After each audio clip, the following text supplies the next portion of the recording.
వచ్చేటటువంటి పౌర్ణమి ముందు శుక్రవారం వరలక్ష్మీ వ్రతం. ఆ రోజు తిథితో సంబంధం లేదు, వారంతో సంబంధం. ఏ తిథి ఉంది, ద్వాదశి ఉందా, త్రయోదశి ఉందా, చతుర్దశి ఉందా, లేకపోతే ఏకాదశి ఉందా, పంచముందా, సప్తముందాతో సంబంధం లేదు.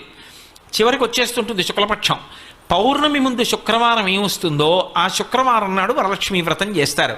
వరలక్ష్మీ వ్రతం చెయ్యడానికి అసలు ఈ వ్రతం ఉన్నది అని మొట్టమొదట లక్ష్మీదేవి ఎవరికి చెప్పింది?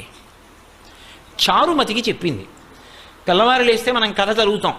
చారుమతి ఆ మాటకు అర్థం ఏమిటి? నిజానికి అద్భుతమైనటువంటి పేరు, ఆడపిల్లలకి పెట్టడానికి పరమయోగ్యమైనటువంటి పేరు చారుమతి. ఎంత చక్కటి పేరు!